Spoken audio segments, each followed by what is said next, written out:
Si vous avez déjà eu l'impression que quelque chose chez vous avait changé sans raison apparente, alors vous comprendrez ce qui m'est arrivé. Au début, tout semblait normal, jusqu'à ce que ça ne le soit plus. Je m'appelle Antoine et je suis chirurgien dans un hôpital à Lyon. Ma femme, Camille, est également médecin, ce qui signifie que notre vie est un enchaînement sans fin de gardes, d'urgences et de nuits blanches passées à l'hôpital.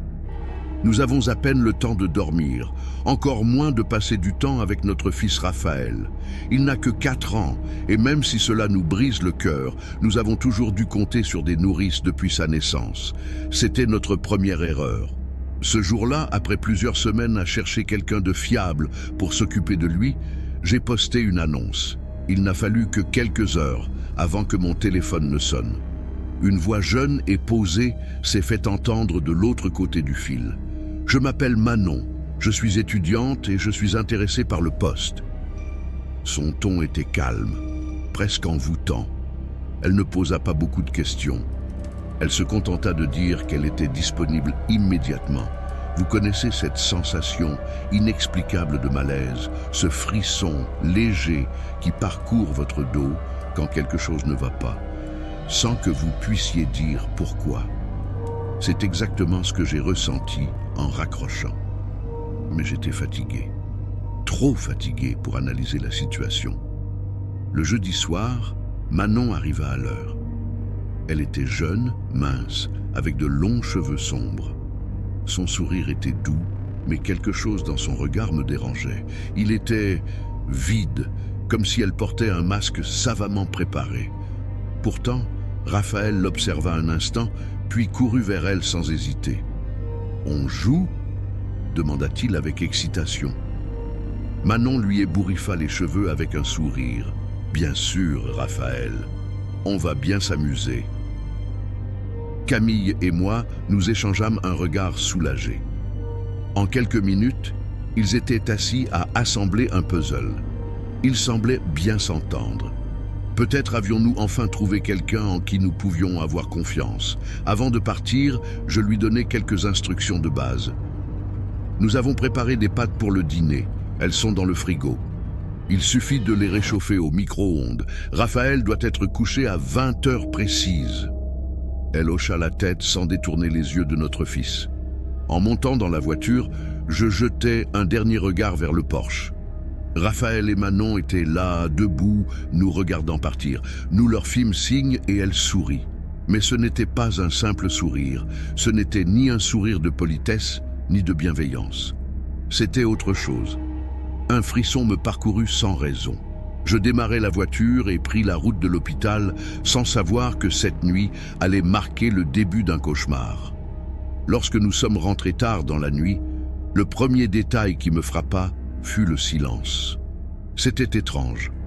Raphaël avait l'habitude de lutter contre le sommeil lorsque nous avions une nouvelle nounou.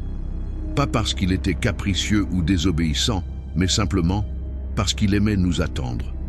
Mais cette fois-ci, la maison était plongée dans un calme absolu. En entrant, nous avons trouvé Manon assise sur le canapé dans l'obscurité. La seule lumière venait du téléviseur allumé en sourdine. Elle se tourna vers nous avec une expression sereine, comme si elle nous attendait. « Il s'est endormi à 20 heures précises », annonça-t-elle d'une voix posée. « C'est un enfant très calme. » Camille et moi échangions un regard furtif. Calme? Ce n'était pas vraiment le mot qui décrivait Raphaël. Notre fils était vif, curieux, toujours en train de parler. Quelque chose clochait. Nous sommes allés voir dans sa chambre et l'avons trouvé profondément endormi. Camille lui remonta sa couverture et me murmura « Tu ne trouves pas ça bizarre? D'habitude, il nous attend éveillés. » « Peut-être qu'il était simplement fatigué, répondis-je, essayant de me rassurer. Mais ce n'était pas ça. À cet instant, je ne le savais pas encore. Mais cette nuit-là marqua le début du changement chez Raphaël. Les jours suivants, son comportement devint étrange. Il était plus silencieux, plus docile.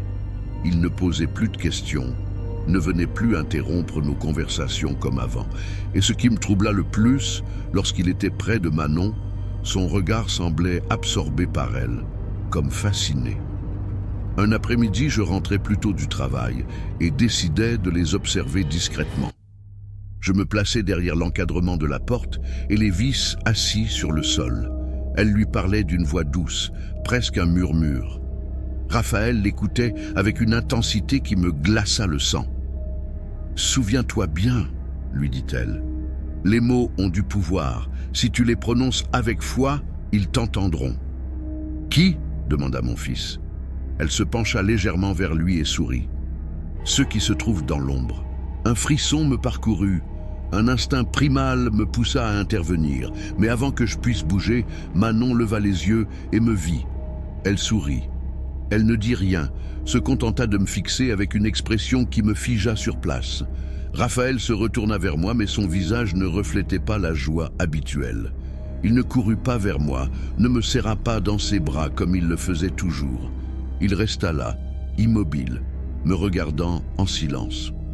Cette nuit-là, alors que je me couchais auprès de Camille, je lui murmurais « Il y a quelque chose d'étrange chez Manon. Je ne sais pas quoi, mais je n'aime pas la façon dont Raphaël la regarde.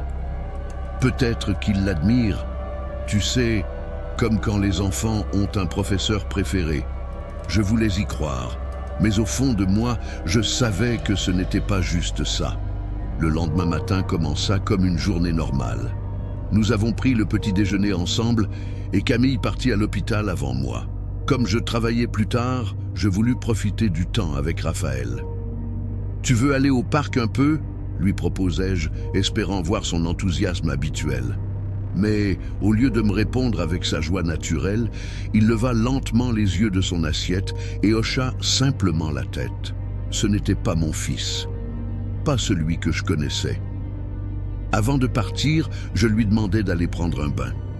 Pendant que je remplissais la baignoire, je l'aidai à enlever son t-shirt, et c'est là que je le vis.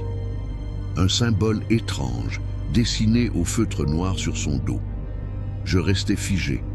C'était un cercle avec une étoile à l'intérieur, des lignes entremêlées, formant un motif qui m'était étrangement familier. « Qu'est-ce que c'est, Raphaël ?» Il baissa la tête, évitant mon regard. « Rien, papa. Ce n'est rien. Qui te l'a fait ?» Il se mordit la lèvre avant de murmurer « Manon ». Je sentis mon sang bouillir. « Pourquoi ?» Raphaël haussa les épaules. « Elle en a un pareil. Elle m'a dit que si j'avais le même, ceux de l'ombre m'entendraient le mieux. » Mon cœur s'emballa. J'avalai ma salive, tentant de rester calme. « Ceux de l'ombre ? Oui, » répondit-il avec une étonnante simplicité. Elle m'a dit que parfois, ils viennent me voir quand je dors. Je dus m'appuyer contre le lavabo pour ne pas perdre l'équilibre. « Fils, qu'est-ce que Manon t'a encore raconté ?» Il me regarda avec ses grands yeux innocents. « Que quand je serai prêt, je pourrai les voir complètement. » Je restais sans voix, un frisson glacial me parcourant l'échine. Je ne répondis rien. Je finis de le laver et l'habillai avec des vêtements propres. Ma tête était en plein tumulte. Quand Raphaël descendit jouer dans le jardin, une étrange sensation me poussa à fouiller sa chambre. En inspectant sa fenêtre, je ressentis un malaise inexplicable. Je l'ouvris et, ce faisant, quelque chose tomba sur le sol. C'était une croix, faite avec des mèches de cheveux nouées ensemble. Mon estomac se retourna. Je la ramassai d'une main tremblante et l'examinai de plus près. D'où venait-elle? Comment était-elle arrivée là? Et surtout, à qui appartenait cette chevelure? Mon cœur battait à tout rompre. Quelque chose, chez moi, ne tournait pas rond. Ce soir-là, quand Camille rentra, je lui racontai tout. Ce doit être une coïncidence, Antoine. Peut-être juste un jeu bizarre. Non, ce n'est pas un jeu. Pas avec Raphaël. Ma femme soupira, fatiguée. Demain, nous parlerons à Manon. Je ne voulais pas attendre, mais je l'ai fait, et c'était une erreur. Cette nuit-là, alors que le silence enveloppait la maison, un bruit étrange me réveilla en sursaut. D'abord, je crus que c'était le vent. Mais bientôt, je compris que le son provenait de la chambre de Raphaël. Je me levai prudemment et m'approchai de sa porte entr'ouverte. Ce que j'entendis me glaça le sang. Raphaël parlait dans son sommeil, mais sa voix était différente, plus grave, presque gutturale. Il prononçait des mots dans une langue que je ne comprenais pas, un dialecte ancien et obscur. Un frisson parcourut mon dos, tandis que je tentais de décrypter ce qu'il disait.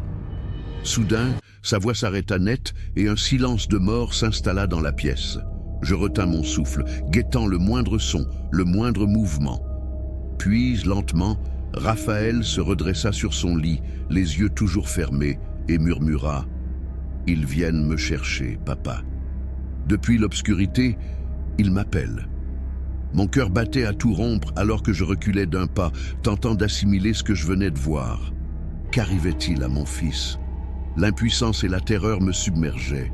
Au matin, j'essayais de parler à Raphaël de ce qui s'était passé, mais il ne se souvenait de rien. Son comportement restait distant et son regard, autrefois vif et pétillant, était désormais vide, comme si une ombre avait aspiré son âme. J'étais décidé. Il fallait confronter Manon. Quand elle arriva, cet après-midi-là, je l'appelais à part et lui demandais directement des explications sur le symbole sur le dos de Raphaël et sur les choses qu'elle lui racontait. Elle me fixa avec un sourire énigmatique et répondit « Je ne fais que lui apprendre à connaître le monde qui l'entoure, Antoine. Il y a plus que ce que nos yeux peuvent voir. » Sa réponse évasive et son ton détaché ne firent qu'accroître ma méfiance. Quelque chose n'allait pas du tout. Mais je n'avais aucune preuve tangible pour la confronter davantage. Cette nuit-là, allongé dans mon lit, je repensais aux paroles de Raphaël et à l'inquiétante influence de Manon sur lui. Un sentiment oppressant pesait sur moi. Quelque chose d'obscur et de malveillant s'insinuait dans notre maison, et je devais agir avant qu'il ne soit trop tard. Le lendemain matin, alors que le soleil peinait à se lever, Camille et moi étions assis dans la cuisine, des tasses de café fumant entre les mains. Nos visages reflétaient la fatigue, mais plus encore une angoisse profonde. « Antoine, on ne peut pas continuer comme ça », brisa enfin Camille. « Raphaël change, et pas en bien. » Je hochai la tête, sentant le poids de ces mots. L'image de notre fils, jadis si plein de vie, désormais plongé dans une obscurité inexplicable, me hantait. « Tu as raison, » répondis-je. « Manon doit partir. Je ne sais pas ce qu'elle fait exactement, mais ce n'est pas bon pour Raphaël. » Nous décidâmes que nous lui parlerions dès son arrivée. En attendant, j'appelai Sophie, la fille d'un couple voisin en qui nous avions toute confiance, pour qu'elle prenne le relais. Elle accepta immédiatement, comprenant l'urgence de la situation. Lorsque Manon arriva, je la pris à part. Son expression resta impassible, presque indifférente. « Manon, nous te remercions pour ton aide, mais nous préférons que tu ne gardes plus Raphaël, » déclarai-je en essayant de rester calme. Elle me fixa un instant, et l'espace d'une seconde, j'eus l'impression que ses yeux s'assombrissaient. « Êtes-vous sûr que c'est ce que vous voulez ?» demanda-t-elle d'une voix douce, mais teintée d'une étrangeté qui me glaça le sang. « Oui, » intervint Camille. « Nous pensons que c'est mieux ainsi. » Manon hocha lentement la tête, esquissant un sourire qui n'avait rien d'ordinaire.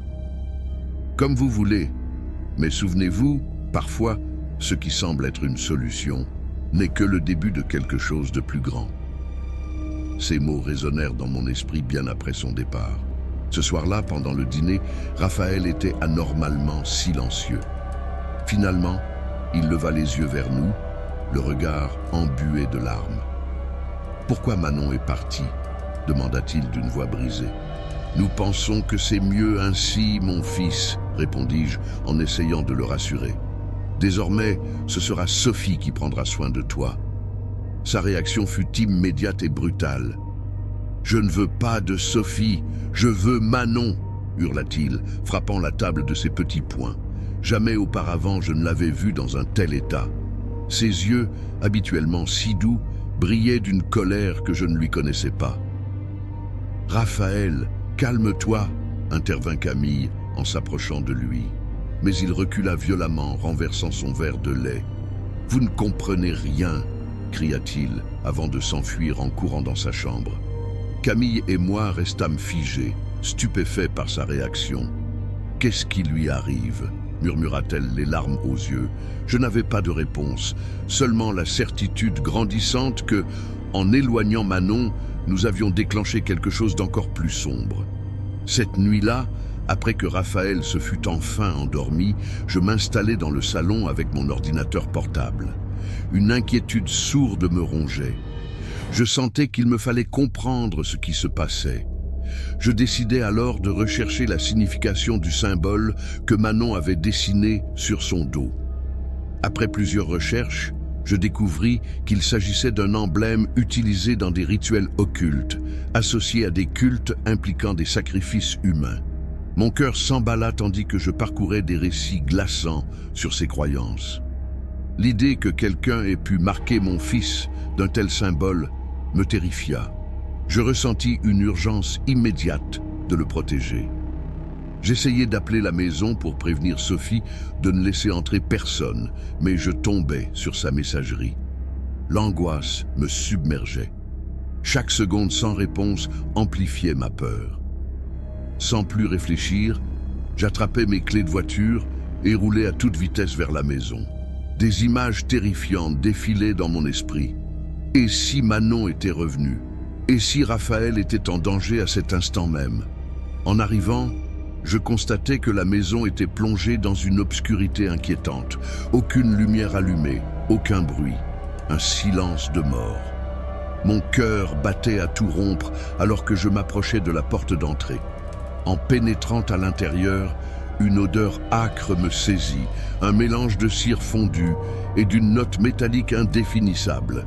Le salon était en désordre, comme si une lutte s'y était déroulée. Mon pouls accéléra encore davantage lorsque j'aperçus Sophie, inconsciente, sur le canapé, une plaie saignante à la tête. La panique s'empara de moi. Je criai le nom de Raphaël, mais aucune réponse. Le souffle court, je courus vers sa chambre. À mesure que je m'approchais, un murmure faiblement audible s'élevait derrière la porte. Une litanie dans une langue inconnue. Je poussai violemment la porte et ce que je vis me pétrifia. La pièce était illuminée par des bougies disposées en cercle autour de Raphaël, allongé sur le sol, immobile. Manon était agenouillée à côté de lui, les yeux clos, récitant des mots dans une langue ancienne et incompréhensible. Dans sa main droite, elle tenait un couteau. Son intention était claire. La peur et la rage se mélangèrent en moi, tandis que je me précipitais sur elle, prêt à tout pour protéger mon fils. L'air de la pièce était devenu dense, chargé d'une énergie qui me hérissait la peau. Manon, avec un sourire troublant, leva le couteau, et à cet instant, le temps sembla suspendu. Mon esprit hurlait, mais mon corps réagit d'instinct. Je bondis sur elle, agrippant son poignet pour lui arracher l'arme. Elle rit, un rire froid, malsain, presque triomphant. Sa force était anormale, presque surhumaine. Nous luttâmes violemment, renversant des bougies dans notre affrontement, alors que Raphaël restait inerte, comme prisonnier d'un état second. Soudain, la porte s'ouvrit avec fracas et plusieurs policiers firent irruption, armes à la main. L'un d'eux plaqua Manon au sol, lui arrachant le couteau. Elle ne résista pas. Elle continua simplement à sourire, murmurant des mots incompréhensibles. Un autre agent s'approcha de Raphaël et le prit dans ses bras, l'éloignant du cercle funeste. Mon fils ne réagissait toujours pas. Ses yeux, vides, semblaient perdus dans une dimension qui m'échappait. Alors que les policiers emmenaient Manon, elle tourna son regard vers moi. Et, d'une voix douce mais chargée de malveillance, elle murmura: « Ce n'est que le commencement, Antoine. Il ne t'appartient plus. » Un frisson glacé me parcourut l'échine. Ces paroles se répétèrent dans mon esprit, éveillant en moi une terreur indicible. Que voulait-elle dire? Qu'avait-elle fait à mon fils? Les jours suivants furent une succession d'interrogatoires et de visites à l'hôpital. Raphaël subit de nombreux examens, mais les médecins ne trouvèrent aucune explication à son état catatonique. Physiquement, il était indemne, mais son esprit semblait plongé dans une nuit sans fin. Une nuit, assis à son chevet, je lui tenais la main quand j'aperçus un frémissement sur ses lèvres. Je me penchai, retenant mon souffle. Il murmurait quelque chose, toujours les mêmes mots. Ils arrivent, ils arrivent. Un froid glacial envahit ma poitrine. Qui était-il? Qu'avait-il fait à mon fils? Les paroles de Manon me hantaient. L'impuissance me rongeait. Je ne pouvais pas rester là, à attendre que mon fils s'éteigne sous mes yeux. Je devais chercher des réponses. Je repensais aux symboles, aux incantations murmurées, aux étranges rituels. Il y avait quelque chose de plus grand derrière tout ça. Cette nuit-là, je me plongeais dans une recherche frénétique. Je lus des récits de sectes utilisant des symboles similaires, des histoires de rituels visant à invoquer des entités des ténèbres, des sacrifices humains destinés à ouvrir des portes vers d'autres dimensions. Tout cela semblait digne d'un cauchemar, mais les coïncidences étaient trop précises pour être ignorées. Je compris que Manon n'avait pas agi seule. Il y en avait d'autres. Une organisation cachée, tapie dans l'ombre. Et Raphaël était au centre de leur attention. Je devais agir. Le temps m'était compté. Les mots de mon fils résonnaient dans mon esprit. Ils arrivent. Déterminé, je décidai de chercher de l'aide en dehors des circuits conventionnels. Je repensais à un ancien camarade d'université, Julien, expert en anthropologie et spécialiste des rituels occultes. Je le contactai immédiatement et il accepta de me rencontrer cette même nuit. Dans un café discret, après avoir écouté mon récit, il fronça les sourcils avant de déclarer « Ce que tu décris ressemble aux pratiques de culte visant à invoquer des entités par des sacrifices humains. » Un frisson me parcourut. « Tu crois que Manon faisait partie d'une de ces sectes ?» Julien hocha la tête. « C'est possible. Certains groupes ciblent des enfants, persuadés que leur pureté facilite la connexion avec ces entités. La colère et la peur se mêlèrent en moi. Comment puis-je sauver mon fils? Il me fixa gravement. D'abord, il faut comprendre à quoi nous avons affaire. Je m'approchai de mon fils et, en le voyant si vulnérable, une détermination inébranlable s'empara de moi. Je ne laisserai aucune force obscure l'emporter. Cette nuit-là, tandis que Camille dormait, je m'assis dans le salon, plongé dans l'obscurité, essayant de remettre de l'ordre dans mes pensées. Puis, un bruit léger brisa le silence. Il venait de la chambre de Raphaël. Je me levai et avançai prudemment. En ouvrant la porte, je le vis assis sur son lit, les yeux ouverts, mais vides, murmurant cette langue étrange. Je m'approchai lentement et posai une main sur son épaule. « Raphaël, mon fils, tu m'entends ?» Sans cesser de murmurer, il tourna lentement la tête vers moi. Ses yeux, autrefois pleins de vie, étaient maintenant des abîmes sombres, vides. Puis, soudainement, sa voix changea, devenant plus grave, presque inhumaine. « Il n'est plus là », déclara-t-il, ou plutôt, quelque chose parlait à travers lui. Un frisson glacial parcourut mon échine. « Qui es-tu » demandai-je, luttant pour garder mon calme. La chose qui habitait mon fils émit un rire sinistre. « Tu le sauras bientôt. » Et sur ces mots, Raphaël s'effondra sur son lit, inconscient. Je restais là, tremblant, pleinement conscient que la bataille pour l'âme de mon fils ne faisait que commencer. La nuit était oppressante et une tension indescriptible planait sur la maison. Julien et moi avions préparé tout le nécessaire pour le rituel de protection qui, selon ses recherches, pouvait libérer Raphaël de l'influence obscure qui l'emprisonnait. Camille, bien que sceptique, accepta de nous faire confiance et participa aux préparatifs. Nous disposâmes des bougies blanches autour du lit de Raphaël, formant un cercle de protection. Julien traça des symboles anciens aux 4 points cardinaux, invoquant la protection des forces bienveillantes. L'atmosphère était chargée de tension et d'espoir. Julien commença à réciter des incantations dans une langue ancienne, sa voix résonnant avec une force qui emplissait la pièce. Puis, soudainement, Raphaël ouvrit les yeux. Mais ce n'étaient pas les siens. Une obscurité insondable en émanait. Une voix gutturale s'éleva de son petit corps. « Vous n'avez aucun pouvoir ici. » L'air devint glacial. Les flammes des bougies vacillèrent dangereusement. Mais Julien ne s'arrêta pas. Il continua à invoquer les forces de la lumière, sa voix couvrant celle de la présence maléfique. Camille et moi nous prîmes la main, formant une chaîne autour de Raphaël, renforçant ainsi le rituel. L'entité à l'intérieur de lui se convulsa, et une grimace de douleur se peignit sur son visage. Avec un hurlement strident, une ombre obscure s'arracha de son corps, cherchant désespérément une échappatoire. Julien redoubla d'efforts, levant les bras vers la présence sinistre. Par le pouvoir de la lumière et de la bonté, je t'ordonne de retourner dans l'abîme d'où tu viens. Un cri déchirant retentit. Puis, la silhouette sombre s'effaça dans l'air, laissant derrière elle un silence de mort. Toutes les bougies s'éteignirent en même temps. Nous rallumâmes les lumières. Raphaël était allongé sur son lit, sa respiration calme, son visage détendu. Camille se précipita vers lui, l'enlaçant avec soulagement, les larmes coulant sur ses joues. Julien, épuisé, s'effondra dans un fauteuil. « C'est terminé », souffla-t-il avec un faible sourire. « Mais nous devons rester vigilants. Ces entités trouvent toujours un moyen de revenir. » J'acquiesçai, reconnaissant de son aide, mais conscient que notre combat n'était peut-être pas fini. Avec le temps, Raphaël retrouva sa vitalité et sa joie de vivre. Cependant, cette expérience laissa une empreinte indélébile sur notre famille.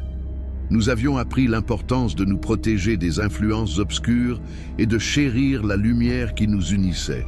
Mais même si l'ombre semblait s'être dissipée, je savais qu'elle rôdait toujours, attendant une nouvelle opportunité.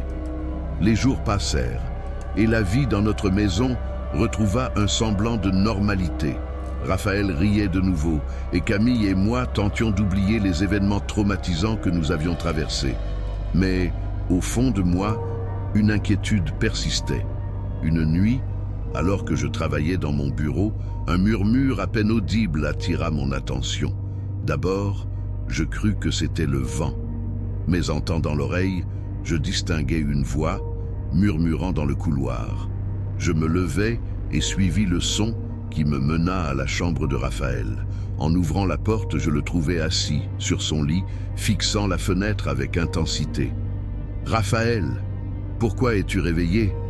Sans détourner son regard de la fenêtre, il répondit d'une voix monocorde. « Ils sont là, papa.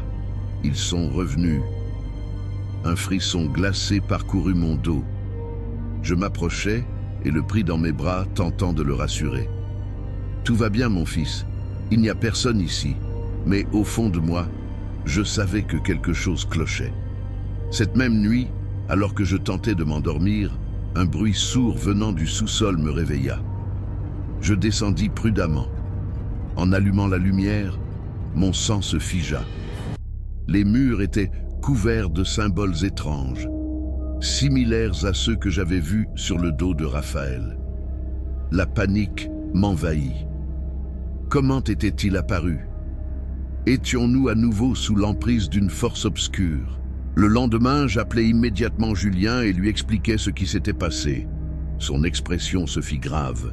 « Antoine, il est possible que l'entité n'ait pas été totalement chassée.